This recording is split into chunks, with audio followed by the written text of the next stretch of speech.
राम हरे राम राम राम हरे हरे, हरे कृष्ण कृष्ण कृष्ण हरे हरे। राम राम हरे हरे, हरे कृष्ण कृष्ण कृष्ण हरे हरे। हरे राम राम राम हरे हरे, हरे कृष्ण कृष्ण कृष्ण हरे हरे।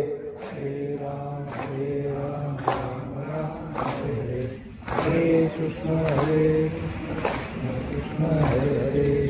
माऊली ज्ञानेश्वर महाराज की जय, पंढरीनाथ भगवान की जय, जगद्गुरु संत तुकाराम महाराज की जय, बजरंग बली की जय।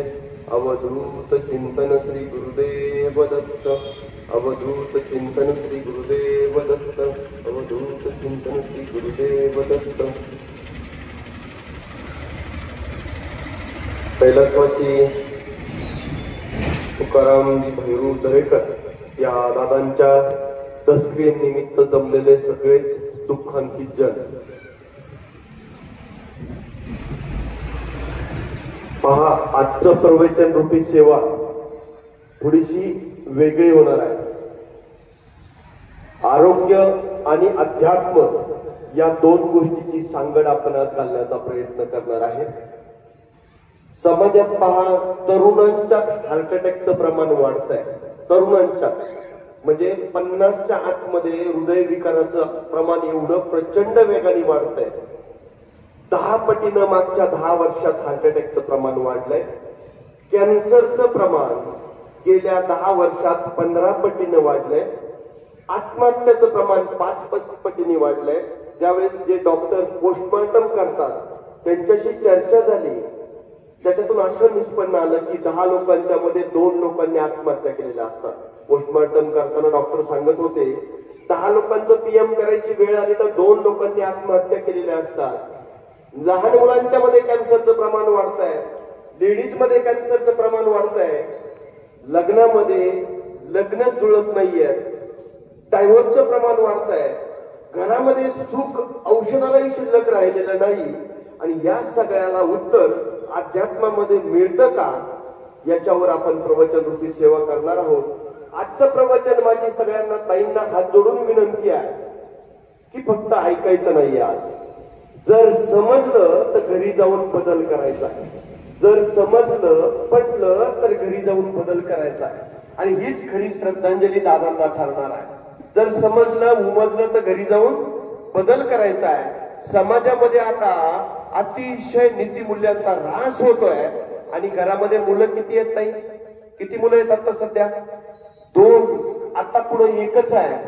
पहा काही घटना तुम्हाला सांगतो। कोथरूडमध्ये घटना घडली। 21 वर्षाचा एक मुलगा, एकच मुलगा होता आई वडिलांना, त्यांनी आत्महत्या केली।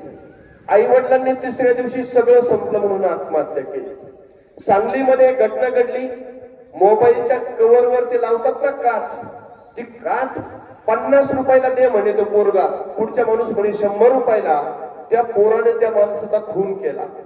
दुसरी घटना कुठे घडली? हडपसरमध्ये कुणीतरी सदाशिव कुलकर्णी नावाचा एक व्यक्ती, 47 वर्षाचं वय, त्या दादाला संध्याकाळी 10 वाजलेले होते, जेवण केलं म्हणून दादा खाली उतरले बिल्डिंगच्या हडपसरमध्ये आणि शतपावली करायला खाली उतरले। कुठं तरी लहान मुलानं त्यांना मोबाईलचं नेट मागितलं। मोबाईल नाही मागितलं, काय मागितलं? नेट मागितलं, नेट, हॉटस्पॉट। परंतु त्या दादांनी काही दिलं नाही, कारण त्यांना चालायचं होतं। त्या मुलांनी त्यांचा खून केला। येरवड्यामध्ये घडलेली घटना, पोरग मोबाईल मध्ये गुंग होतं, आई आली आणि पटकन मोबाईल हिसकून घेऊन गेली। त्याला राग आला, आई काहीतरी दळण करत बसली होती, त्या पोरगानं बॅट आणली, आईच्या डोक्यामध्ये आईचा जीव जाईपर्यंत बॅटने मारलं। येरवड्यामध्ये घटला। लक्षात घ्या, इतके दिवस वाईट येणार आहेत, हात जोडून विनंती आहे, इतके दिवस वाईट येणार आहेत आणि ते दिवस जर आपल्याला चांगले परत आपल्या कुटुंबात आणायचे असतील तर आजच्या प्रवचन रूपी सेवेमधून काही शिकता येईल का? आणि शिकलं तर मात्र इकडून ऐकून इकडे सोडायचं नाही, घरी जाऊन काहीतरी बदल करायचा आहे। आज आपण आध्यात्मिक ज्ञानाच्या अधिष्ठानावर आधी आत्मा म्हणजे अध्यात्म, आधी आत्मा म्हणजे अध्यात्म. आज आपण आध्यात्मिक ज्ञानाच्या अधिष्ठानावर शरीर विज्ञानाच्या प्रकाशामध्ये म्हणजे डॉक्टरकीचं ज्ञान आणि अध्यात्माचं ज्ञान असं एकत्र करणार आहोत आपण. लक्षात घ्या. आज एक दोन मुद्दे समजून घ्यायचा प्रयत्न करायचा आहे. ताई आणि दादा सगळ्यांना विनंती आहे, सुनबाई आणि मुली आणि सगळ्यांनाच माझी विनंती आहे की अध्यात्म समजून घेऊन आपल्याला हार्ट अटॅकचं प्रमाण कमी करता येईल का याच्यावरच थोडस आपण प्रकाश टाकणार आहोत. अध्यात्म समजून घेऊन तसं जगलो तर कॅन्सरचं प्रमाण कमी करता येईल का त्याच्यावर उजेड टाकायचा आहे. म्हणजे भयानक आजार अध्यात्म आणि आत्महत्या कमी होतील का हे समजून घ्यायचं आहे. दुसरा मुद्दा कुठला समजून घ्यायचा आपल्याला, 100 वर्षाच्या आतमध्ये मरण येणं, 70 असेल, 60 असेल, 65 असेल, 50 असेल, 40 असेल, 22 असेल, 100 वर्षाच्या आतमध्ये देवाघरी जाणं ही खरंच परमेश्वराची इच्छा आहे का हा मुद्दा सुद्धा समजून घ्यायचा प्रयत्न करणार आहोत. पहा, आज आपण अध्यात्म आणि आरोग्य पण मी आज जे बोलणार आहे ते अनुभवातून बोलणार आहे. कसं अनुभवातून बोलणार आहे? तुम्ही म्हणता डॉक्टर असून तुम्ही अध्यात्मावर कसं बोलायला लागले, त्याचा इतिहास सांगणं गरजेचं आहे.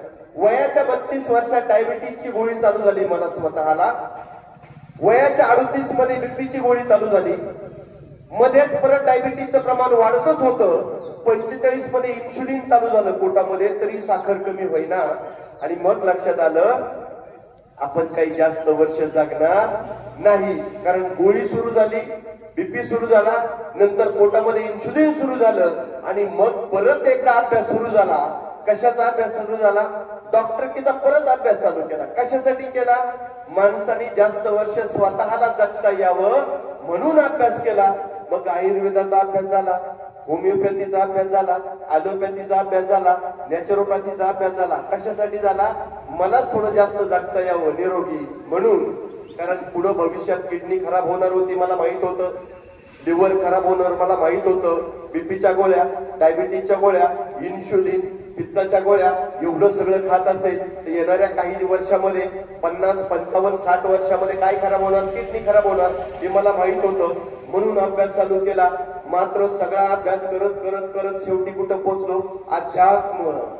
सगळ्या नद्या कुठं मिळतात? शेवटी समुद्राला मिळतात. तसं आयुर्वेद पोहोचलं कुठं? अध्यात्मापर्यंत. सगळी डॉक्टरकी कुठली पोहोचली? अध्यात्मापर्यंत. आणि उत्तर सापडलं. आणि आतापर्यंत 2,500 लोकांच्या डायबिटीजच्या गोळ्या कमी करण्यासाठी यश आलं. आतापर्यंत 1000 लोकांच्या बीपी गोळ्या कमी करण्यासाठी यश आलं. आतापर्यंत काही कॅन्सर बरे करण्यासाठी यश आलं. आतापर्यंत 150 लोकांचे अँजिओप्लास्टीचे ऑपरेशन टळले. म्हणून आज जे काही बोलणार आहे ते सगळं अनुभवातून बोलणार आहे. आणि जे तुम्ही शिकणार आहात ते घरी जाऊन वापरायचंय. तीच खरी श्रद्धांजली आज दादांना ठरणार आहे. पहा, आजारांकडं पाहता पाहता दृष्टिकोन बदलला. अगोदर आजारांकडे पाहताना औषधं डोळ्यापुढे येत होती. आता आजारांकडे पाहताना भगवान पांडुरंग डोळ्यापुढे येतात. आता आजारांकडे पाहताना माऊली डोळ्यापुढे येतात. आजारांकडे पाहताना जगद्गुरु संत तुकाराम महाराज डोळ्यापुढे येतात. आणि ज्यावेळेस माऊली डोळ्यापुढे येतात, ज्यावेळेस भगवान पांडुरंगाची मूर्ती पुढे येते, जेव्हा दत्तगुरूंची मूर्ती पुढे येते, त्यावेळेस आजार सहज सहज डायबिटीज बरा होतो. डॉक्टरांनी सांगितलंय अँजिओप्लास्टी करून घ्या, ब्लॉकेज वाढले, अँजिओग्राफी झालेली आहे. ती लोक सुद्धा अध्यात्माच्या सखोल ज्ञानाने बरी होतात. हे अनुभवातून मी आज सांगतो. जगद्गुरु संत तुकाराम महाराज एका ठिकाणी म्हणतात, नाभी मृगाचे कस्तुरी, व्यर्थ हिंडे वनांतरी, साखरेचे मूळ ऊस तैसा. काय म्हणतात तुकाराम महाराज पुढं? नाभी मृगाचे कस्तुरी, व्यर्थ हिंडे वनांतरी, साखरेचे मूळ ऊस तैसा. काय म्हणतात? देही देव दिस. जगद्गुरु संत तुकाराम महाराजांना देहामध्ये देव दिसतो. कुठं दिसतो? देहामध्ये देव दिसतो. ताई आणि दादा, तुम्हाला हात जोडून विनंती आहे, आता जर आपल्या कुटुंबाला वाचवायचं आहे, आता जर आपल्या हिंदू संस्कृतीला वाचवायचं आहे, परवा दिवशी घडलेली घटना काश्मीर मधली, जर आपल्या संस्कृतीला वाचवायचं आहे, नवे नवे आपल्या मुलांना वाचवायचं आहे, तुमच्या मुलांना वाचवायचं आहे. तुमची जबाबदारी फक्त मुलांना शाळा शिकवणं एवढी नाही आहे. मी तर आता समजेल की शाळा शिकवण्याबरोबरच मुलांना शिकवावं लागणार आहे जगायचं कसं, 80 वर्ष निरोगी जगायचं कसं, डिप्रेशन पासून कसं टाळायचं, डायबिटीस कसा होणार नाही, बीपी कसा होणार नाही, कॅन्सर कसा होणार नाही, ही शिकवायची वेळ आधी आलेली आहे. म्हणून आपल्याला परत यावं लागणार आहे अध्यात्मापर्यंत. तुकाराम महाराज म्हणतात, देहामध्ये देऊन जसं साखरेचं मूळ ऊस तसा देही देव दिस. दुसऱ्या शब्दामध्ये काया ही पंढरी, आत्मा हा विठ्ठल, नांदतो केवळ पांडुरंग. जोपर्यंत शरीरामध्ये देव आहे, पांडुरंग आहे, हे आपण ठामपणे समजून घेत नाही तोपर्यंत गुटखा, दारू, तंबाखू आणि चहा या शरीरामध्ये गेल्याशिवाय राहणार नाही. ज्यावेळेस भगवान पांडुरंग आपल्या शरीरात राहतोय, हे भगवान पांडुरंगाचं हे मंदिर आहे, काया ही पंढरी आहे, आत्मा हा विठ्ठल आहे, हे ठामपणे समजून घेऊन तुम्ही आम्ही जगत नाही तोपर्यंत मित्राला आग्रह काय थांबणार नाही. मी पण पितो आणि तू पण पे, आणि तू नाही पेला तर मी काही पेणार नाही असा मित्राला आग्रह करतो. अरे जो मित्र दारू पिण्यासाठी दुसऱ्या मित्राला आग्रह करतोय का, दादा तो खरंच मित्र आहे का शत्रू आहे, हा विचार करण्याचा वेळ आज आलेली आहे. म्हणून स्वतःला परमेश्वर मानत नाही तोपर्यंत हार्ट अटॅक कमी होणार नाही, तोपर्यंत कॅन्सर कमी होणार नाही. देवळात जातो, भजन करतो, कीर्तन करतो, पण विसरलोय भगवान पांडुरंग आत्मा रूपाने आपल्या प्रत्येकाच्या शरीरात राहतो.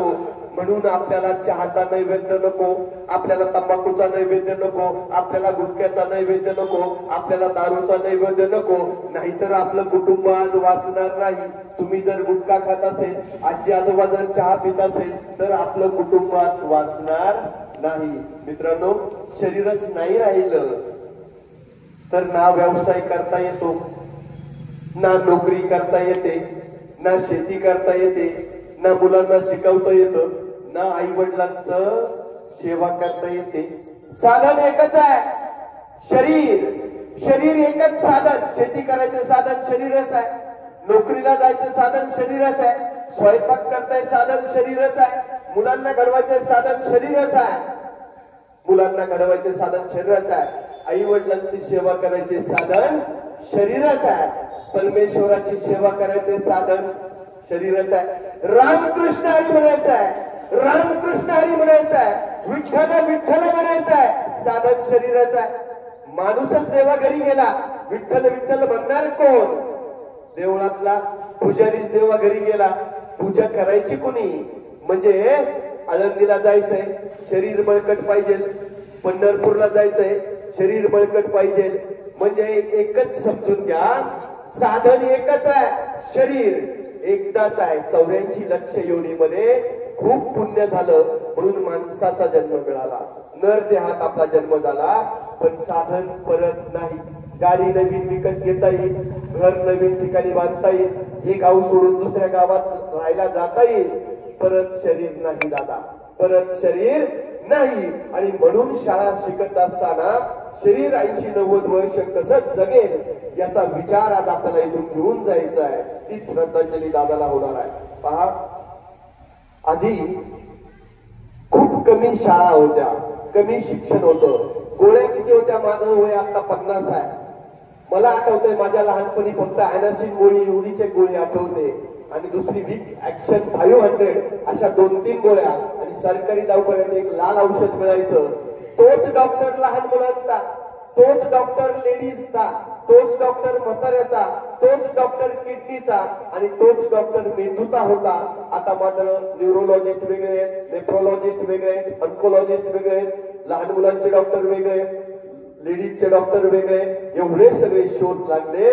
औषधाच्या किमती एकच ॲनासन होती तेव्हा दवाखाना कमी होता, आता 10 लाख रुपयाला एक इंजेक्शन मिळतं, 40 लाख रुपयाचं सुद्धा एक इंजेक्शन आहे कॅन्सरवरचं, 10,000 रुपयाचे औषध आहे. औषधं भरपूर आहेत, पण आजार काही थांबले का? मग हे सगळे शोध कशासाठी लागले? 40-50 वर्षामध्ये जे काही औषधांचे शोध लागले, जे काही दवाखान्याच्या मशीनचे शोध लागले, जे काही इंग्लिश मिडियमच्या शाळा वाढल्या, कशासाठी वाढल्या? हा जर विचार करायचा वेळ आला तर आपल्याला प्रश्न पडतो. त्या काळामध्ये म्हणजे 50 वर्षामध्ये औषधं कमी होती, आता औषधांचा शोध जास्त लागला. त्यावेळेस जेवढे आजार होते त्या आजारांपेक्षा कमी करण्यासाठी, आजार कमी करण्यासाठी हे सगळे शोध लागले. माणूस त्या काळात जेवढा सुखी होता त्याच्यापेक्षा सुख वाढवण्यासाठी सगळे शोध लागले. झालं का हो दादा? सुख वाढलं का? 40-50 वर्षापूर्वी घरात जेवढं सुख होतं तेव्हा शोध कमी होते, पैसा कमी होता, शिक्षण कमी होतं, गाड्या कमी होत्या, मोबाईल नव्हता, औषधं कमी होते, दवाखाने नव्हते, एकच डॉक्टर गावामध्ये होता, पण त्यावेळेस सुख जास्त होतं. आणि आता सुख औषधाला घरामध्ये राहिलं नाही. सगळं घर आजारी आहे दादा. लहान मुलं पित्ताची गोळी घेतात, म्हातारी डोक्याची गोळी घेते, मनक्याची गोळी घेते, म्हातारं बीपीचं गोळी घेते, मुलगा डायबिटीसची गोळी घेते. एकही प्रत्येक घर, संपूर्ण घर आजारी आहे, संपूर्ण घर आजारी आहे. दादा आज जर आपण खडबडून नाही ना जागे झालो, येणाऱ्या 10 वर्षामध्ये आपल्या प्रत्येकाच्या घरामध्ये एक कॅन्सर असणार आहे. अनुभवातून सांगतोय. इंद्रायणी हॉस्पिटल आळंदीला डॉक्टरांशी बोलत होतो. डॉक्टर सांगत होते 5 वर्षापूर्वी डॉक्टर फक्त 5,000 लोक ऍडमिट व्हायची, खाटा रिकाम्या असायच्या, आणि आता 75,000 लोक ऍडमिट होतात कॅन्सरनी. आळंदीच्या कॅन्सर हॉस्पिटलमध्ये किती होतात? 75,000. 5 वर्षापूर्वी किती? 5,000. 5,000वरून आकडा जर 10 वर्षामध्ये 5 वर्षामध्ये 75,000 गेलाय. आता कॉट मिळत नाही, महिनाभर नंबर लागतो इंद्रायणी हॉस्पिटलला.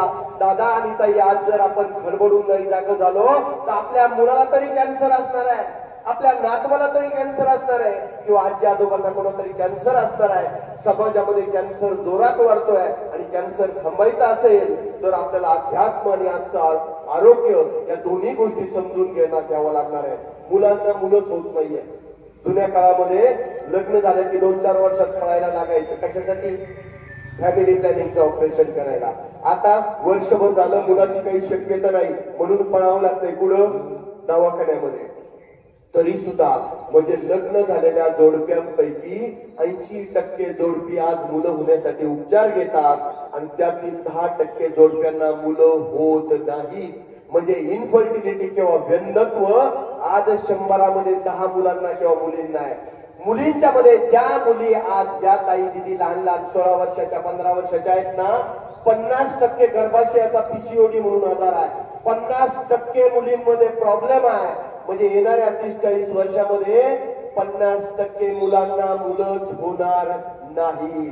आज जर आपण जागे नाही झालो, आज जर समाज वेगवेगळ्या याच्यात अडचणीत गुंतून पडलाय, पण खऱ्या अडचणी आहेत आरोग्याच्या, खऱ्या अडचणी आहेत मुलांच्या, खऱ्या अडचणी आहेत आत्महत्यांच्या, खऱ्या अडचणी कुठल्या आहेत? जातीपातीमध्ये, ही जात ती जात, मुसलमान हिंदू याच्यामध्ये अडकून पडलोय. आणि टेम्परेचर किती झालंय परवाचं? 43 डिग्री सेल्सिअस.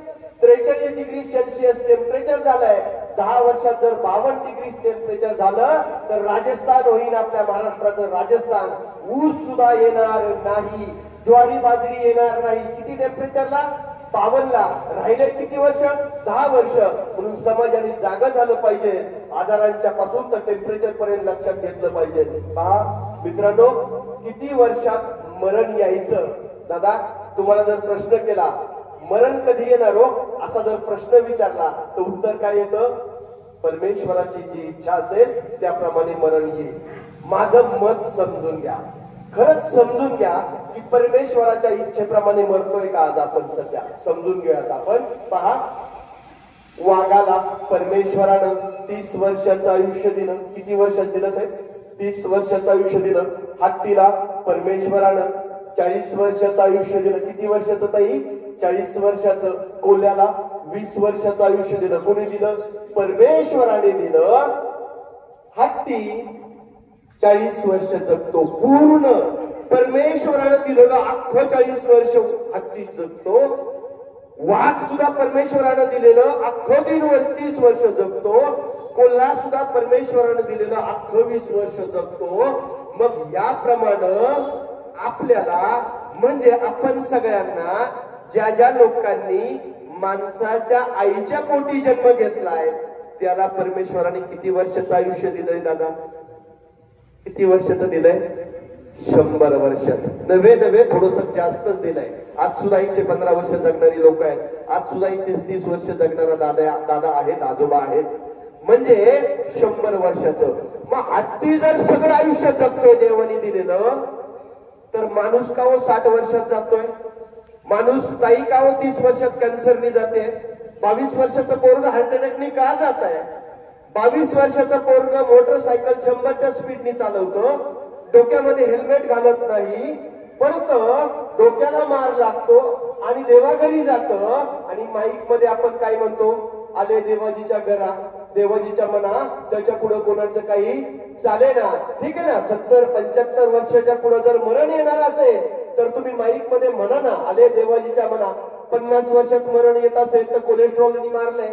हार्ट अटॅक येत असेल तर 40 वर्षात मरण येत असेल तर कॅन्सरनी मारलंय. का बरं माईक मध्ये आपण असं म्हणत नाही? कॅन्सर देवानी दिलाय का आपल्याला? जन्माला आलो तेव्हा कॅन्सर होता का?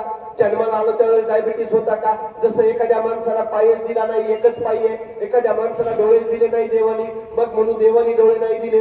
पण कॅन्सर देवानी दिला नाही, माणसाने केलाय. कोलेस्ट्रॉल देवानी दिला नाही, माणसाने केलाय. शुगर देवानी दिला नाही, माणसाने निर्माण केली आहे.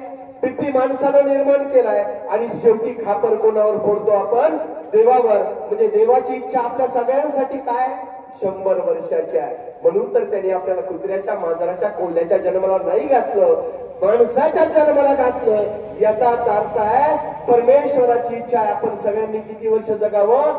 100 वर्ष जगावं. त्यामुळे माझी इथून पुढे सगळ्यांना विनंती आहे, 15, 20, 30, 40, 50 वर्षाची लोक जर देवा घरी गेलेले असतील तर माईक मध्ये थांबवा, देवाच्या आले देवाजीच्या मनात. ठीक आहे ना. 70, 75, 80 वर्षाचे, 65 वर्षाच्या पुढे जाणार असतील तर आले देवाजीच्या मना म्हणा. मात्र आपण जर काळजी घेतली तर 100 वर्ष सहज जगतो. हे मी अनुभवातून सांगतोय. जे लोक डॉक्टरांनी सांगितलं होतं 2 महिन्यात मरणार आहे, घेऊन जा, त्या लोकांना आज 5 वर्ष झाले ते जगतात आहे. असं होतंय की नाही? कारण पाहतोय. लक्षात घ्या, समजून घेणं गरजेचं आहे. पहा, खरी शोकांतिका मला तुमच्या पुढे मांडायची समाजाची. पोरग नापास झालाय, गणितामध्ये गेलाय, 12वीला 10वीला, इंग्लिश मध्ये गेलाय, आणि तिथून पुढे आई वडील जागे होतात. काय की क्लास कुठला आहे? कधी क्लास शोधला पाहिजे गणिताचा? पोरग 10वीला नापास झालाय, गणितात गेलाय, इंग्लिश मध्ये गेलाय, आणि मग मामा म्हणतोय आता क्लास कुठला चांगला आहे. मग चुलता म्हणतोय आता क्लास शोधायचा आहे, शिकवणी लावायची, शाळा शोधायचंय. बरोबर आहे का हो? हे काय करायला पाहिजे? 7वीलाच पोरगाचं गणित कच्च जर असेल तर कितीला क्लास लावला पाहिजे? 7वीला 5वीलाच गणिताचा शिकवणी लागली पाहिजे. इंग्लिश जर कच्च असेल तर काय केलं पाहिजे? 7वी 8वीलाच गणिताचा क्लास लावला पाहिजे. मात्र समाज काय करतोय? मला आजारांच्या पर्यंत यायचंय. पहा, हार्ट अटॅक झाला, सकाळी पहाटे एखाद्याला अमुक तमुक व्यक्तीला हार्ट अटॅक झाला, मग आपण जागे होतो. काय जागे होतो? रिझल्ट लागला. आता हार्ट अटॅक झाला, पॅरालिसिस झाला म्हणजे रिझल्ट लागला. आजार व्हायला 20 वर्ष लागतात. हार्ट अटॅक व्हायला 20 वर्ष लागतात. म्हणजे पूर्व तयारी. एखादं पोरग गणितात जर गेलेलं असेल, एखादं पोरग बोर्डात आलेलं असेल 10वीला, तर गेले 10 वर्ष त्यांनी तयारी केली.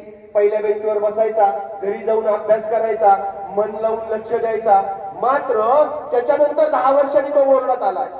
तसं हार्ट अटॅक होणं 15 वर्ष लागतात हृदय खराब व्हायला. देवाने लिचेपिच नाही झालं. पहा, अन्नापूरमध्ये 12 वर्षाचं पोरग देव ठुबे हार्ट अटॅकने गेला. एवढं कमकुवत हात नव्हतं, हृदय देवानी दिलं नव्हतं. 12 वर्षामध्ये, 22 वर्षामध्ये, 50 वर्षामध्ये हृदय विकाराचा झटका येण्या इतकं हलकं आणि कुचकं शरीर परमेश्वराने दिलेलं नाही.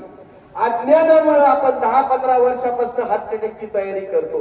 अज्ञानामुळं आपण हार्ट अटॅकची तयारी करतो. अज्ञानामुळं, ताईंच्या आणि आईच्या आणि आपल्या सगळ्यांच्या अज्ञानामुळं आपण कॅन्सरची तयारी करतो. कॅन्सरच्या पेशी आजही आपल्या शरीरामध्ये आहेत, पण कॅन्सर नाही. आज दररोज कॅन्सरच्या पेशी आपल्या शरीरात तयार होतात. भगवान पांडुरंगानं, परमात्म्यानं आपल्या शरीराची चैतन्य शक्ती दिलेली आहे, रोग प्रतिकारक शक्ती दिलेली आहे. ती जर शाबूत असेल तर त्या कॅन्सरच्या पेशी मारून टाकल्या जातात. आज आपण झोपलो, आज दिवसभरात आपल्या शरीरात कॅन्सरच्या पेशी तयार होतात 100, 50, 200. आपण झोपलो, भगवान पांडुरंगानं आपल्या शरीरामध्ये जे चैतन्य शक्ती दिली, ती चैतन्य शक्ती त्या पेशींना मारून टाकते आणि दुसऱ्या दिवशी आपल्याला कॅन्सर नसतो. परत दुसऱ्या दिवशी कॅन्सरच्या पेशी तयार होतात, परत दुसऱ्या दिवशी रात्री त्या कॅन्सरच्या पेशी मारून टाकल्या जातात. दररोज हृदयाला प्रॉब्लेम होतो, तो दुरुस्त केला जातो. मात्र आपण तेलाचं प्रमाण वाढवलंय. प्रत्येक ठिकाणी मी बोलतो, आजी तुमच्या लहानपणी आई किती तेल वापरायची. आजी पटकन बोट हातवर करती, बोट बुडवायची आणि चपातीला लावायचं. बरोबर आहे ना मावशी? लहानपणी आजी आणि मावशी ज्या आहेत तिथं, त्यांनी सांगा तुमच्या लहानपणी तुमची आई किती तेल वापरायची हो कालवणाला, भाजीला किती गोडे तेल वापरायचे. आणि आता तुमच्या सुना किती वापरतात? 15 लिटरचा डबा. अहो झटाक आत पाव गोडे तेल आणायचो आपण, आता आपण 15 लिटरचा डबा आणतो. आणि त्या डब्यामुळे कोलेस्ट्रॉल वाढलंय, नॉनव्हेज मुळे कोलेस्ट्रॉल वाढलंय. आणि माईक मध्ये आपण काय म्हणतो, आले देवाजीच्या मनात 3 टाइम मटण खात होता म्हणून हार्ट अटॅक झालं. लक्षात घ्या, तिथं म्हणत नाही 3 टाइम मटण खात होता म्हणून हार्ट अटॅक आला. असं म्हणायचं जोपर्यंत डेअरिंग होत नाही, तोपर्यंत आपल्या घरातली लवकर माणसं जास्त 90 वर्ष जगणार नाही. फार सोपं आहे. कलियुग फार छान आहे. तुम्ही म्हणतात कलियुग वाईट आहे, अजिबात नाही. कलियुग सुंदर आहे. फक्त संगत चुकली की त्याच्या इतकं वाईट नाही. संगत चुकली तर कलियुगासारखा वाईट युग नाही. कारण रामाला सुद्धा मोबाईल नव्हता, कृष्णाला सुद्धा 4 व्हीलर नव्हती आतासारखी. आता आपल्याकडे मोबाईल आहे, पहा दवाखाने आहेत, आजच कळतं. रक्त जर तपासलं ना, आजच कळतं कधी हार्ट अटॅक होणार आहे. पहा इतक्या सुविधा झाल्यात. आता जर रक्ताची तपासणी केली तर किती दिवसांनी डायबिटीस होणार आहे, किती दिवसांनी हार्ट अटॅक व्हायची शक्यता आहे. म्हणजे शिवाजी महाराजांच्या काळात जर ही सोय असते तर आज शिवाजी महाराज 100-90 वर्षापर्यंत टिकले असते. 50 वर्षात शिवाजी महाराजांना जावं लागलं, 39 वर्षात स्वामी विवेकानंदांना जावं लागलं. याचं कारण आताचं कलियुग, विज्ञान, प्रगत विज्ञान, अध्यात्म या दोन्ही गोष्टी एकत्र केल्याशिवाय आता कुटुंबामध्ये सुख आणि आधार जाणार नाहीत आणि सुख येणार नाहीये. म्हणून लक्षात घ्या, आपण सगळेजण लवकर मरणाची पूर्वतयारी करतोय. आपण सगळेजण लवकर मरणाची पूर्वतयारी करतोय. चहा पितोय, लवकर मरणाची पूर्वतयारी. जास्त तेल खातोय, लवकर मरणाची पूर्वतयारी. मॅगी खातोय, चॉकलेट खातोय, लवकर मरणाची पूर्वतयारी. नॉनव्हेज भरपूर रेटून खातोय, लवकर मरणाची पूर्वतयारी. म्हणजे आपण सगळे लवकर मरणाची पूर्वतयारी करतोय आणि परत देवाला नाव ठेवतोय आणि काय म्हणतोय, आयुष्यमान कमी झालं. अरे औषध शेतकरी आहे, शेतकरी सुद्धा भाजीपाला जर दुकान याच्यात भाजी बाजारातून आणायला लागला आणि मग जर फवारण्या वाढलेल्या औषधाचं खात असेल, पहा कोबी फ्लॉवर औषधं किती वापरले जातात. माझी सगळ्यांना हात जोडून विनंती आहे, फार महत्वाचा मुद्दा मी मांडणार आहे आता. प्रत्येकाच्या घरात किती मुलं आहेत साहेब? आता 1 किंवा 2 मुलं आहेत. त्याच्यातल्या एकाला जर डायबिटीस झाला, त्याच्यातल्या एकाला जर हार्ट अटॅक झाला, त्याच्यातल्या ताईला जर PCOD झाला, तर त्या घरात काही अर्थ शिल्लक राहणार नाही. पैसे कमवण्यासाठी जेवढी वनवन करतो ताई, पैसा कमवण्यासाठी जेवढी वनवन आपलं कुटुंब करतंय, तेवढीच वनवन आपली मुलं जास्त वर्ष जगण्यासाठी आता करायची वेळ आलेली आहे. तरच आपली संस्कृती टिकणार आहे, तरच आपली कुटुंब टिकणार आहे. मी एकदा हॉस्पिटलमध्ये गेलो, कॅन्सरच्या लहान मुलांचा वॉर्ड होता कॅन्सरचा, त्याला म्हणतात पिडियाट्रिक ऑन्कोलॉजी वॉर्ड. मला सांगा, लहान मुलांना कॅन्सर व्हायला पाहिजे का? नाही व्हायला पाहिजे ना, कारण सिगरेट ओढत नाही, दारू पित नाही, गुटखा खात नाही. मग मला सांगा, 7 वर्षाच्या पोराला कॅन्सर का झाला? 6 वर्षाच्या बाळाला कॅन्सर का झाला? सगळ्यात ताई शांत करण्याला माझा प्रश्न आहे, 6 वर्षाच्या बाळाला जर कॅन्सरचं ट्रीटमेंट करताना पाहिलं तर पोरग सरपणासारखं वाळून गेलेलं आहे, टक्कल पडलेला आहे, हातपायाच्या काड्या झालेल्या आहेत, शरीरात जेवण नाही, केस राहिलेलं नाहीये, हाताला जखमा झालेल्या आहेत. कॅन्सरचा अतिशय वाईट उपचार असतो किमोथेरपी आणि रेडिएशन. 7 वर्षाच्या बाळाचं काय दोष होत आहे? 6 वर्षाच्या बाळाला कुठं गुटखा खायला गेलेला होता? सगळ्या समाजाला अंत करणारा माझा प्रश्न आहे, का झाला त्या मुलाला कॅन्सर? त्याचं उत्तर आहे, तुम्ही म्हणताल मागच्या जन्माचं पाप. अजिबात नाही, अजिबात नाही. आईचं आणि पप्पांचं पाप. लक्षात घ्या, मम्मीचं आणि पप्पाचं पाप. ज्यावेळेस आपल्या सुनेचं आणि मुलाचं लग्न होतं, सगळ्यांना हात जोडून विनंती आहे, समजून घ्या. आपल्याला देशाला वाचवायचंय, आपल्या कुटुंबाला वाचवायचंय, आपल्या नातवाला वाचवायचं. आणि कोणासाठी संपत्ती कमवताय? मुलांसाठी आणि नातवांसाठी ना. मग त्यांना वाचवण्यासाठी समजून घ्या. मुलात मम्मीचं आणि पप्पाचं पाप म्हणजे सुनचं आणि मुलाचं पाप, जावयाचं आणि मुलीचं पाप म्हणजे काय? ज्या वेळेस लग्न होतं मुलाचं आणि सुनेचं, जावयाचे आणि मुलीचं लग्न होतं, त्याच्यानंतर सगळ्यांना वाटतं की आता पाळणा हलावा.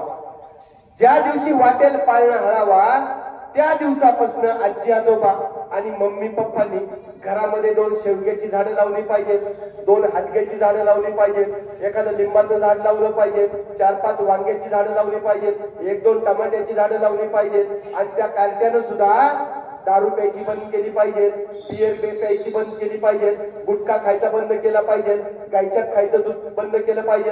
त्या पोरीने सुद्धा चहा प्यायचा बंद केला पाहिजे, मॅगी खायची बंद केली पाहिजे. किती दिवस? 1 वर्ष.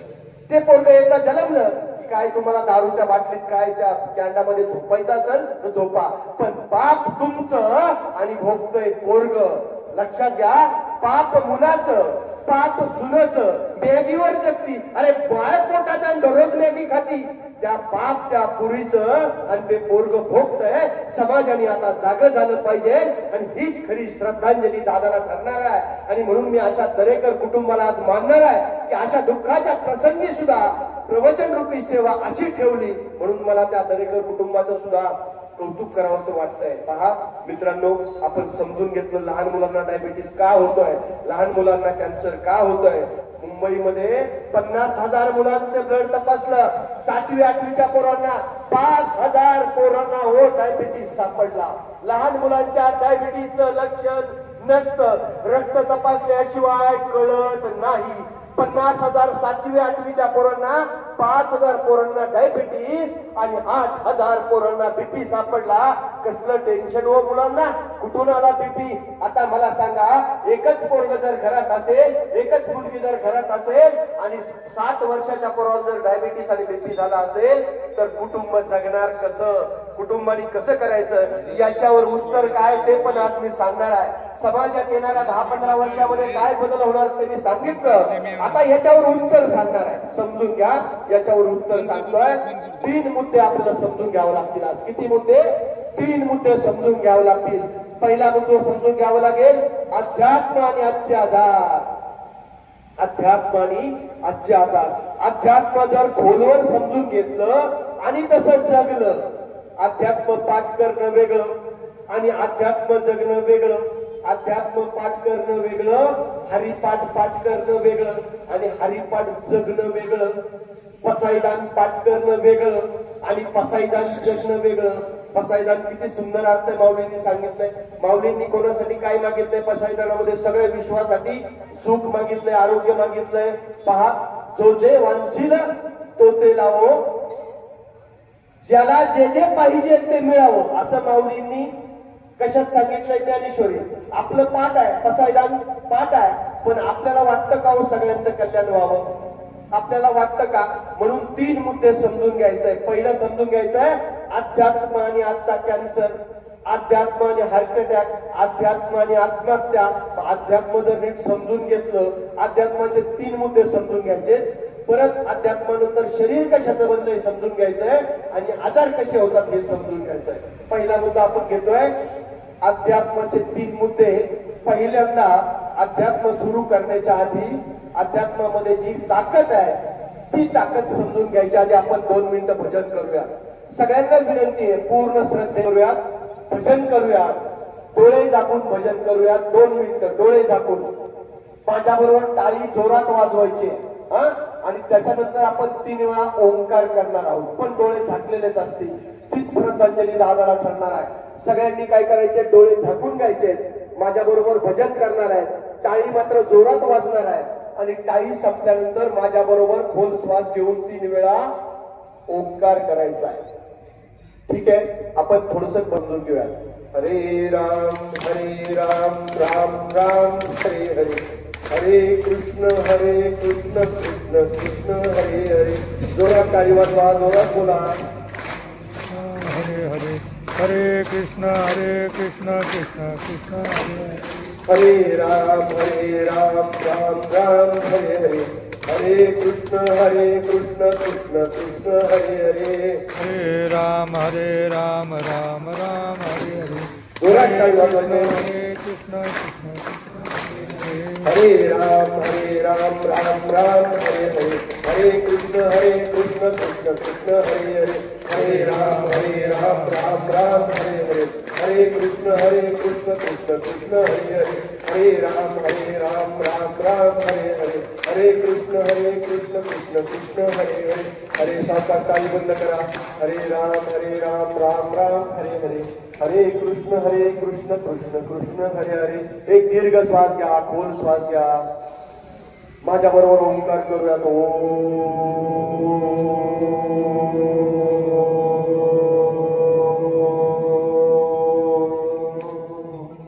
अजून एक दीर्घ श्वास घ्या, खोल श्वास घ्या.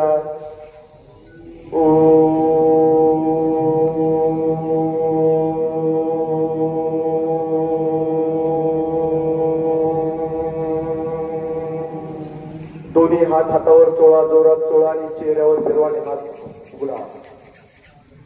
पहा, फक्त 2 मिनिट भजन केलंय. भजन करण्याच्या आधी जर आपलं रक्त काढलं असतं आणि त्याच्यात कॉर्टिझॉल नावाचं एक औषध आहे खराब. कुठलं? कॉर्टिझॉल. त्याला म्हणतात स्ट्रेस हार्मोन. कुठलं? कॉर्टिझॉल. ते जर 100 भरलं असतं आणि आता रक्त काढलं आणि मोजलं, किती मिनिटं भजन केलं? फक्त ताई लक्षात घ्या, फक्त 2 मिनिटं. आता ते 70 भरेल. किती भरेल? कॉर्टिझॉल नावाचं हार्मोन डायबिटीस वाढवतं, बीपी वाढवतं, कॅन्सरच्या गाठी शरीरामध्ये निर्माण करतं. कोण करतं? कॉर्टिसॉल नावाचं एक औषध आपल्या शरीरामध्ये, त्याला म्हणतात टेन्शन मध्ये स्ट्रेस हार्मोन. चहा पिल्यानंतर, गुटखा खाल्ल्यानंतर, दारू पिल्यानंतर जे काही वाढतं ना, ते कमी करण्यासाठी भजनाचा उपयोग होतो, औषध म्हणून उपयोग होतो. आता आपण आपल्या शरीरामध्ये 2 मिनिटात 1 लाख रुपयाचं औषध तयार केलं. किती मिनिटामध्ये? 2 मिनिटात. एवढी ताकद आहे माऊलींमध्ये. माऊलींनी सांगितलं या ज्ञानेश्वरीमध्ये एवढी ताकद आहे, गाथेमध्ये एवढी ताकद आहे. मात्र ही ताकद आज सगळे कोण करताय? म्हातारे माणसं नामस्मरण करतात. मला सांगायचं होतं, नामस्मरणाची ताकद कुठेही करू शकतो ना. नामस्मरण कुठेही करू शकतो. देवळातच असायची काही गरज आहे का? शेतामध्ये एकटं काम करताय, नामस्मरण करा. मात्र आता नामस्मरणाचा ठेका कोणी घेतलाय? घरातल्या म्हाताऱ्या माणसाने. गरज कोणाला आहे खरं जास्त? घरातल्या सुनेला आणि मुलाला. ज्याला ज्याला वाटतंय आपल्या पोटी राम जन्मावा, कृष्ण जन्मावा, शिवाजी महाराज जन्मावे, त्या त्या ताईला आणि दादाला माझे हात जोडून विनंती आहे, नामस्मरण सुरू करा. आणि नामस्मरणाशिवाय गत्यंतर नाही. आजार कमी करायचं तरी उत्तर नामस्मरण. डायबिटीस कमी करायचं तर उत्तर नामस्मरण. आत्महत्याचं प्रमाण कमी करायचं उत्तर नामस्मरण. झोपेच्या गोळ्या बंद करायचं तर उत्तर नामस्मरण. लक्षात घ्या. घरात सुख वाढवायचं तर उत्तर नामस्मरण. घरात लक्ष्मी टिकवायचं तर उत्तर नामस्मरण. म्हणजे हे डॉक्टरांनी सिद्ध केलंय, माऊलींनी तर सांगितलंय. रामकृष्ण उच्चार अनंतराशी तप, बापाचे कळप पळती पुढे, हरी हरी हरी मंत्र हा शिवाचा, म्हणती जे वाचा तया मोक्ष. माऊलींनी सांगितलंय ना, हरी हरी हरी मंत्र हा शिवाचा. लक्षात घ्या. म्हणजे तुम्ही इतके मोठे मंत्र आपल्याकडे आहे तरी सुद्धा आपण नामस्मरण करत नाहीये. मात्र आपण मंदिरात गेलो, दशक्रियेत बसलो, प्रवचनात गेलो की टाळ्या वाजतो, भजन म्हणतो, त्याचा एवढा उपयोग होत नाही. पण उपयोग खरा कुठं होतो? एकटं असताना, स्वयंपाक करताना नामस्मरण करा, एकटं वावरत असताना नामस्मरण करा, एकटं ड्रायव्हिंग करत असताना नामस्मरण करा. त्याचा इफेक्ट डॉक्टरांनी सिद्ध केलाय. आपलं हृदय बळकट होतं, ब्लॉकेज निघतात. विठ्ठल विठ्ठल विठ्ठल म्हटलं आणि विठ्ठल विठ्ठल विठ्ठल असं म्हटलं तर ब्लॉकेज कमी होतात.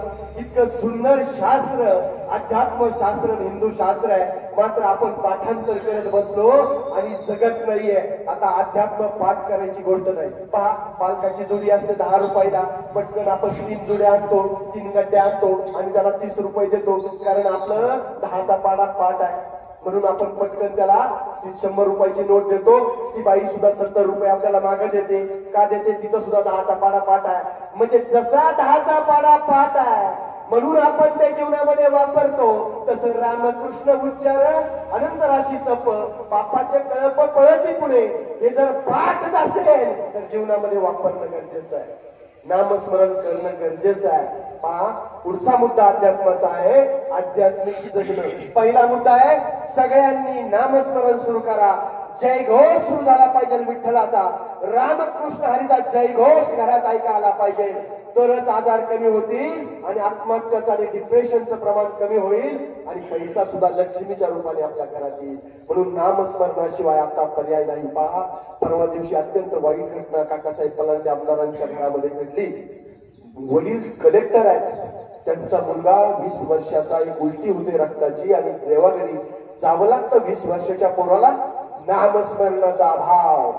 आध्यात्मिक जगायला सुरुवात करावं लागेल. दुसरा मुद्दा आहे आध्यात्मिक जगणं. पहा, आध्यात्मिक दिसणं वेगळं, आध्यात्मिक जगणं वेगळं. आध्यात्मिक दिसणं म्हणजे भगवे कपडे घालायचे, इकडं माळ इकडं माळ, इकडं काहीतरी गळ्यात, इकडं काहीतरी डोक्याला वेगवेगळे गंध लावायचे. त्याला म्हणतात आध्यात्मिक दिसणं. येतात ना आपल्या घरामध्ये भीक मागायला, काहीतरी भगवे कपडे घालून. काही लोक भिकारीच असतात, फक्त कपडे भगवे घालतात, 5 रुपये 10 रुपये मागतात. ते सुद्धा आध्यात्मिक दिसतात ना.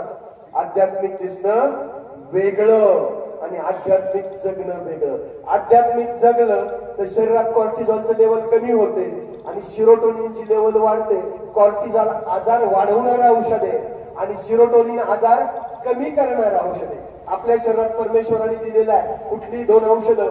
सिरोटोनिन आजार कमी करतं आणि कॉर्टिझॉल बीपी वाढवतं आणि डायबिटीस वाढवतं. जर आध्यात्मिक जगलो म्हणजे काय? स्वतःच्या कुटुंबाचं भलं करता करता यथाशक्ती इतरांच्या कुटुंबाचं जर भलं करायचा विचार केला. एखाद्याचं किराणाचं दुकान आहे, एखादा शिक्षक आहे, शिक्षकांनी कोणाला देव मानायचं? मुलांना देव मानायचं. शेतकऱ्यांनी कोणाला देव मानायचं? जर मेथी पिकवत असेल तर कांदा मुळा भाजी, अवघी पिठाबाई माझी, लसूण मिरची कोथंबिरी, अवघा झाला माझा हरी. संत सावता महाराजांचा अभंग आहे. ते स्वतःच्या कामाला देव मानतात. म्हणून भगवान पांडुरंगाला सावता महाराजांच्या घरी यावं लागलं, मळ्यात यावं लागलं. आपल्या शरीरात जर देव यायचा असेल म्हणजेच काय की आरोग्य टिकायचं असेल, सुख टिकायचं असेल कुटुंबात, तर पहिलं नामस्मरण, दुसरं आध्यात्मिक जगणे. दुसऱ्यासाठी चांगली प्रार्थना तर करता येईल ना. बाबा अमुक तमुक माणसं जरा अडचणीत आहे, त्याचं देवा भलं कर, एवढं तर म्हणता येईल. तर त्याला म्हणायचं आध्यात्मिक जगणं. आणि आपलं जे काम आहे, डॉक्टरांना पेशंट मध्ये देव दिसला पाहिजे, शिक्षकांना मुलांमध्ये देव दिसला पाहिजे, दुकानदाराला ग्राहकामध्ये देव दिसला पाहिजे, सरपंचांना सगळ्या गावामध्ये देव दिसला पाहिजे, आमदारांना सगळ्या तालुक्यामध्ये देव दिसले पाहिजे. याला म्हणतात आध्यात्मिक जगणं. आध्यात्मिक जगलं की कॉर्टिझॉलची पातळी कमी होते आणि सिरोटोनिनची पातळी वाढते आणि त्याच्यामुळे आजार कमी होतात. तिसरं आहे परमेश्वरावर प्रचंड श्रद्धा. सगळ्यांचा पिता आहे. प्रत्येक घरात सगळा दिवस सारखा नसतो. आणि अडचणी सगळ्यांच्यावर आहे. देवाला सुद्धा टळलेले नाहीये. कृष्णाचा जन्म कुठं झाला पहा. रामाला वनवास टळला नाही, म्हणजे देवाला सुद्धा टळलेलं नाही. आपल्या घरात सुद्धा आडी अडचणी असणार आहेत. मात्र परमेश्वरावर जर श्रद्धा असेल तर आपण आत्महत्येचा विचार करणार नाही. परमेश्वरावर श्रद्धा असेल तर आपण जास्त दारू पिणार नाही किंवा पिणारच नाही किंवा सिगरेट वाढणार नाही. मोबाईल नावाचं जे व्यसन आहे पहा, जो माणूस दारू पितो आणि त्याला जर टेन्शन आलं तर तो रोज दारू पितो आणि शेवटी दिवस खराब होऊन जातं कुटुंब. मात्र परमेश्वरावर जर श्रद्धा असेल तर तो म्हणेल एक ना एक दिवस. पहा, छत्रपती संभाजी महाराजांच्या पत्नी महाराणी येसूबाई 29 वर्ष जेलमध्ये होत्या, कैदेमध्ये होत्या. महाराजांच्या निधनानंतर किंवा बलिदानानंतर हाल होऊन पतीचं निधन झालंय, बलिदान झालंय, तुकडे तुकडे झाले शरीराचे. आणि ती पत्नी मुलासहित आग्र्याला जेलमध्ये टाकली होती. 1 वर्षात तिने दम सोडून द्यायला पाहिजे नव्हता. ती देवाला रोज म्हणायचं, देवा तू एक ना एक दिवस माझं भलं करशील. आज दिवस वाईट आहेत, पण एक ना एक दिवस तू माझं भलं करशील. असं 29 वर्ष वाट बघितलं, 29 वर्ष सुटका झाली आणि मग तिनं राजकारभार केला.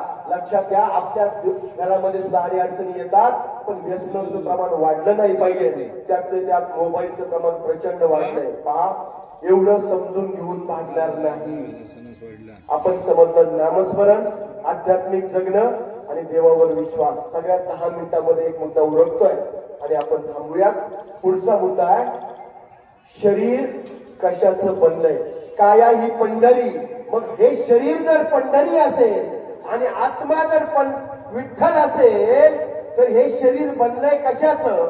जसं मंदिर बनतं सिमेंट वाळू विटेचं, जसं मंदिर बनतंय सिमेंट वाळू विटेचं, तसं हे मंदिर ज्याच्यात पांडुरंग विठ्ठल रूपाने आत्मा रूपाने राहतोय, हा कशाचं बनलंय हे समजल्याशिवाय आपल्याला 90 वर्ष निरोगी जगता येणार नाही व आपल्या मुलांना सुद्धा जगवता येणार नाही.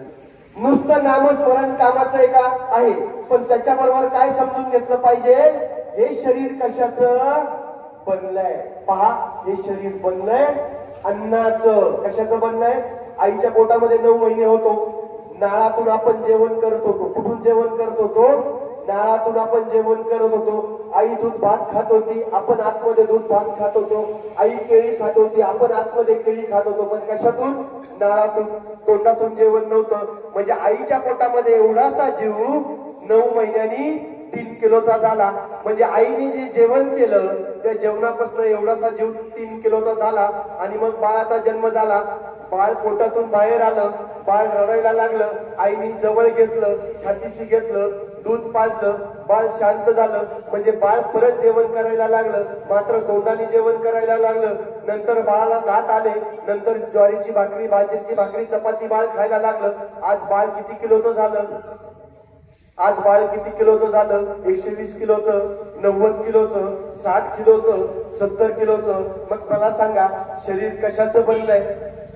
आईच्या पोटात होतो तो जेवण करत होतो, एवढासा जीव 3 किलोचा झाला. जीव बाहेर आला, जन्म झाला, नाव ठेवलं, बाळाने जेवण सुरू केलं. आज बाळ 60 किलोचं झालं. मग मला सांगा, शरीर कशाचं बनलंय? अन्नाचं बनलंय.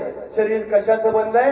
अन्नाचं बनलंय. दात अन्नाचे बनलेत, हृदय अन्नाचं बनलंय, हाड अन्नाचे बनलेत, लिव्हर अन्नाचं बनलंय. शरीराचा कण आणि कण अन्नाचा बनलाय.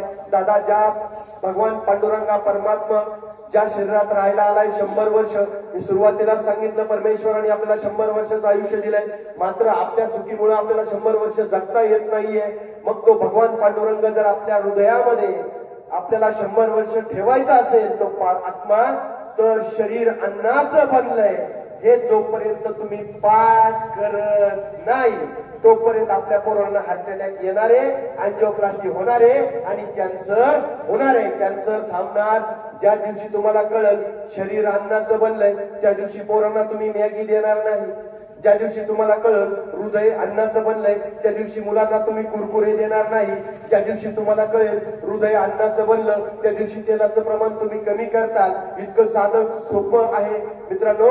ताई आणि दादा, शरीर अन्नाचं बनलंय. पहा, हे आजोबा फेट्यामध्ये बसलेले आहेत. मला वाटतं वय 80च्या पुढे असेल. बाबा, वय किती आहे? 80 आहे ना? त्या बाबांचं वय 80 आहे. तुम्हाला सांगतो, अन्नामध्ये काय खायला पाहिजे, अन्नामध्ये काय बंद केलं पाहिजे. बाबा लहानपणी किती मॅगी खाल्ली हो? बाबा लहानपणी मॅगीचे पुढे होते का? कॅडबरी चॉकलेट होतं का? नाही. नाही. चपात्या होत्या का लहानपणी? नव्हत्या. भात मिळायचा का? भात. तेल रोज ओतायचे का? तेला भाजीत बोटाने तेल टाकायचे का? ते सुद्धा वर एकच बोट करतात. म्हणजे तेलाने मारलं, साखरेचा कारखाना होता का बाबा? नाही. असा हात करतात बाबा. साखर कारखाना नव्हता. म्हणजे आता शरीरातच साखर कारखाने झाले 200, 250, 300, 250. लक्षात घ्या, त्यावेळेस म्हणजे साखराचे कारखाने आले, डायबिटीस वाढला. भात आला, डायबिटीस वाढला. चपाती आला, डायबिटीस वाढला. आणि मॅगी आली, कॅन्सर वाढला. कुरकुरे आले, कॅन्सर वाढला. चहा आला. तुम्ही लहानपणी चहा होता का बाबा? नव्हता चहा. आता कुठून चहा आला? बघा, त्यांच्या लहानपणी जे नव्हतं ते तुम्ही खाऊ नका, 100 वर्ष सहज जगता येईल. त्यांच्या लहानपणी जे होतं ते खा. त्यांच्या लहानपणी जे नव्हतं ते खाऊ नका, पोरांना देऊ नका. आणि त्यांच्या लहानपणी जे होतं ते खा. काय होतं त्यांच्या लहानपणी? तुरीच्या घुगऱ्या, बरोबर का? तुरीच्या घुगऱ्या, हुलग्याचं माडग, हुलग्याच्या शेंबुळी, हुलग्याच्या घुगऱ्या, मुगाचं मेदग, मटकीचं कठांका, काय म्हणायचे, कालवण. म्हणजे हे सगळं होतं. ज्वारीच्या भाकरी, बाजरीच्या भाकरी त्या सुद्धा कमीच होत्या. म्हणजे कडधान्याचं प्रमाण जास्त होतं आणि चपातीचं प्रमाण कमी होतं, भाताचं प्रमाण कमी होतं. आणि हे सगळे केमिकल्स आहारात नव्हते. अहो, खुशाल 22 वर्षाचं पोरग हार्ट अटॅकने जातंय. एकुलता एक पोरग. आणि दसक्रियेच्या दिवशी माईक मध्ये आपण म्हणतो, आले देवाजीच्या मनात, पोरग गेलंय भातामुळं, पोरग गेलंय कोल्ड्रिंक मुळं, पोरग गेलंय स्टिंग मुळं. अन्नापूरमध्ये 12 वर्षाचं पोरग हार्ट अटॅकने गेलं.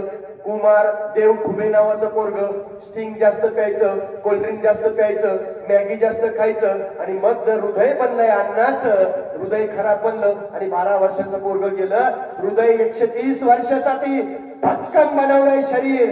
परमेश्वरानं स्वतःच्या हाताने स्वतःची मूर्ती निर्माण केली म्हणजे शरीर आहे. नका मारू त्याला लवकर, कारण तो परमात्मा आणि जीवन एकदाच आहे, परत नाही. मित्रांनो, लक्षात घ्या. सगळ्यात महत्वाचा मुद्दा आहे पुढं, श्वास. श्वास. आपण जुन्या काळामध्ये टिकाव वापरायचो, सायकल वापरायचो, पाईपलाईन खांदायचो. त्यावेळेस आपल्याला काय लागायचा? दम लागायचा. बाबा, तुमच्या लहानपणी जेसीबी होता का? पाईपलाईन खांदायची म्हणल्यावर कशाने खांदायचे? हाताने खांदायचे. दम लागायचा का? दम. त्यावेळेस थोड्या वेळ काम करायला लागल्यावर आपण थांबायचो, दम लागायचा. कसा दम लागायचा? बघा, रताळी खांदायला लागले, सळी घ्यायला लागले तर दम लागायचा. 2 मिनिटं विश्रांती घ्यायचो. म्हणजे त्यावेळेस काय व्हायचं? सायकल मारायला लागली, चढावर सायकल असल्यावर काय लागायचा? दम लागायचा. म्हणजे काय व्हायचं? प्राणायाम ऑटोमॅटिक व्हायचं.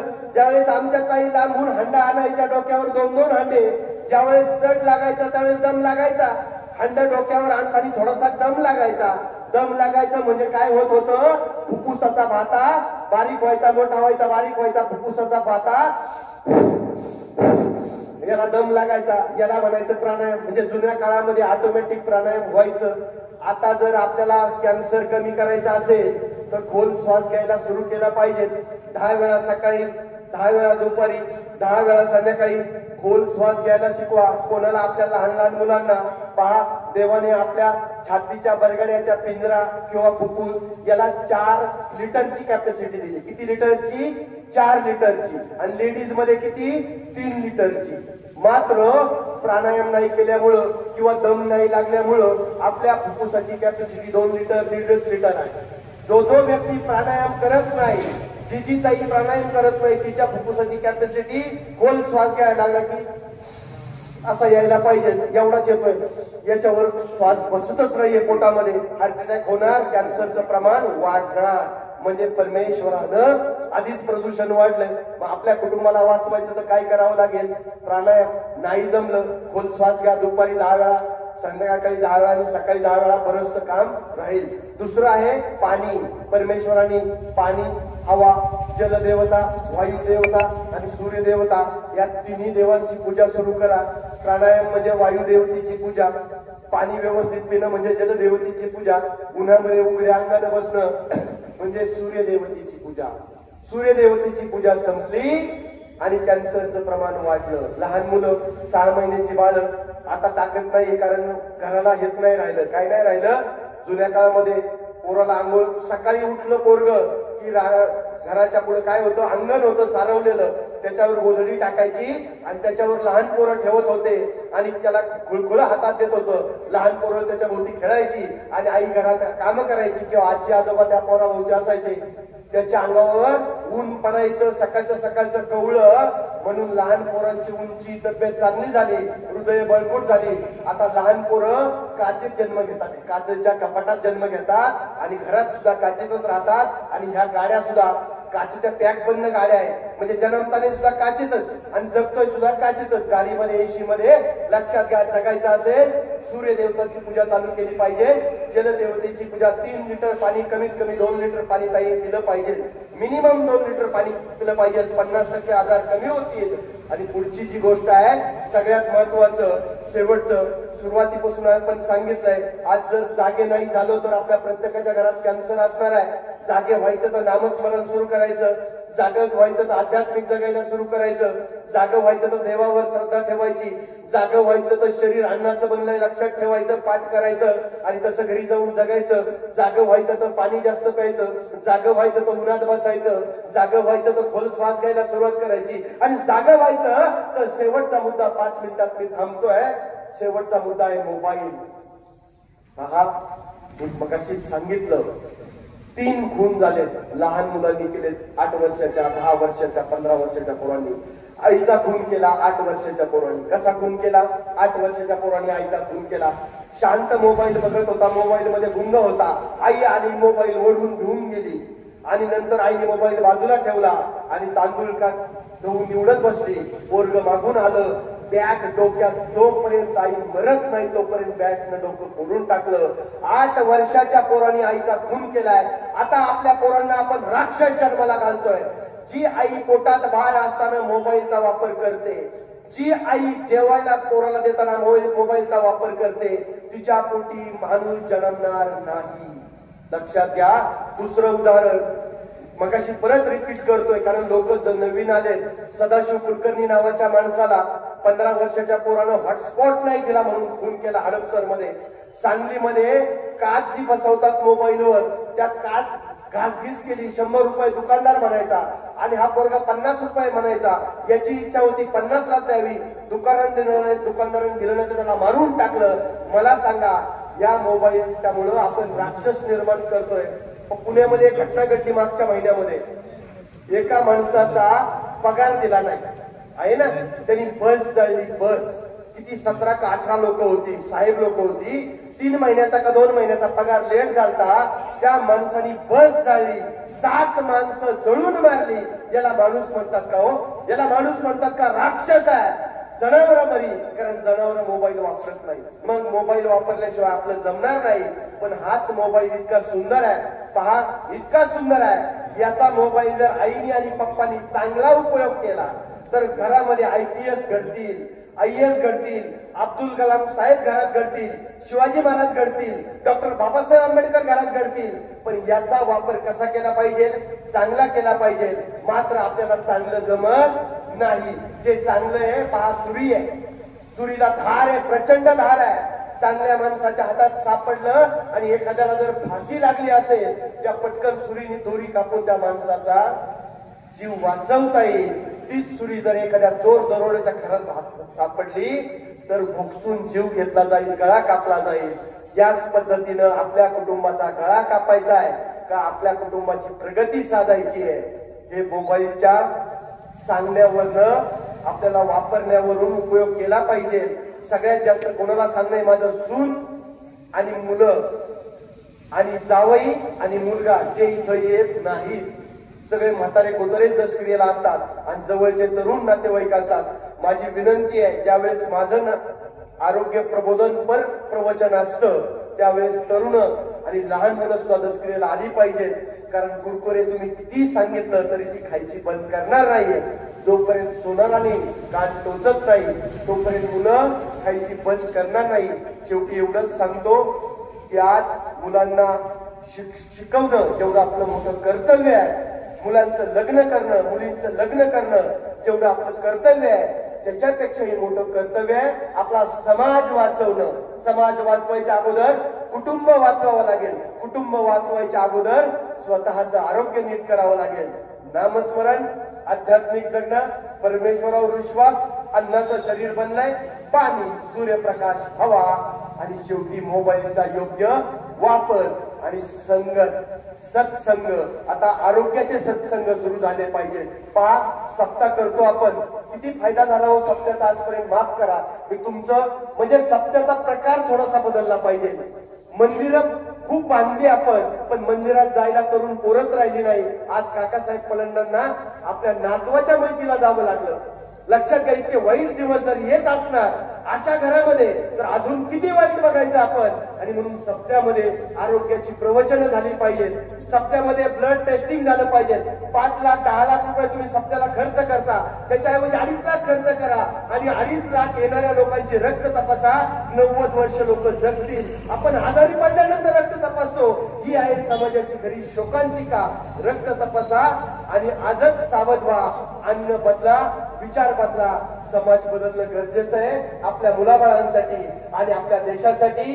आपल्या देशाचं स्वातंत्र्य मिळवण्यासाठी भगतसिंग, सुखदेव, राजगुरू असे लाखो लोक फासावर गेले, तरुण पोरं फासावर गेले आणि आपण 22 वर्षाची पोरं आता हार्ट अटॅकने बोलतात.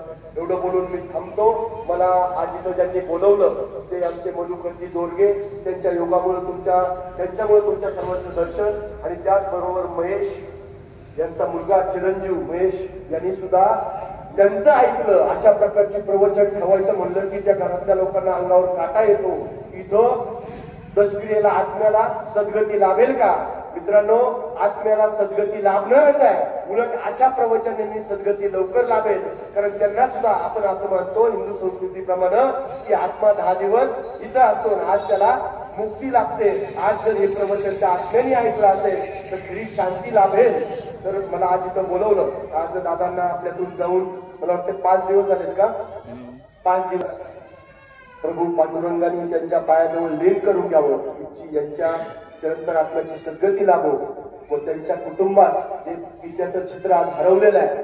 पहा किती आई आणि वडील म्हणजे इतकी महत्वाची गोष्ट आहे की असं म्हटलं जातं की जोपर्यंत वडील आहे आणि जोपर्यंत आई आहे तोपर्यंत त्या जीवनामध्ये काहीच कमी नाही. म्हणजे आई वडील आहेत तोपर्यंत आज वडिलांचं चित्र या कुटुंबाला प्रचंड मोठं दुःख झालेलं आहे. दुःखातून सावरण्याची शक्ती, बुद्धी, सामर्थ्य भगवान पांडुरंगाने त्यांना द्यावं.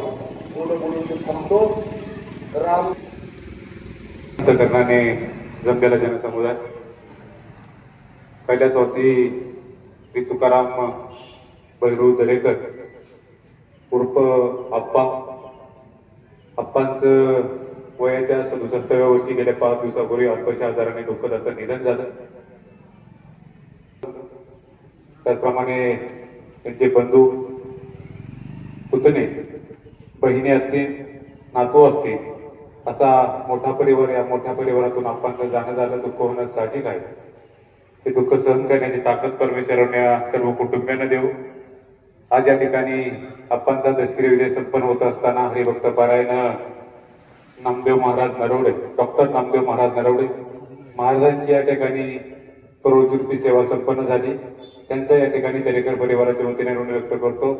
महाराजांचा या ठिकाणी सन्मान विठ्ठलवाडीचे ज्येष्ठ सामाजिक कार्यकर्ते संभाजी अण्णा गवारे आपणास विनंती आपण या ठिकाणी यायचे आणि महाराजांना या ठिकाणी सन्मानित करायचे. बाई गवारे यांकडून राम मंदिरासाठी, देवभक्तीसाठी या ठिकाणी देणगी देण्यात आलेली आहे. या ठिकाणी ही देणगी देण्यासाठी सन्माननीय भगवानरावजी शेळके आपणास विनंती आपण या ठिकाणी यायचे आणि स्वीकारण्यासाठी सन्माननीय चंद्रप्रसाद दरेकर आपणास विनंती आपण ही देणगी स्वीकारायची आहे. त्याचप्रमाणे पहिल्या श्री तुकाराम बहिरू दरेकर यांच्या स्मरणार्थ त्यांच्या भगिनी शांताबाई गवारे यांच्याकडून खंडोबा मंदिरासाठी, देवभक्तीसाठी देणगी देण्यात आलेली आहे. ही देणगी देण्यासाठी सन्माननीय भारतीय जनता पार्टीचे भुजबळ आपणास विनंती आपण या ठिकाणी यायचे आणि स्वीकारण्यासाठी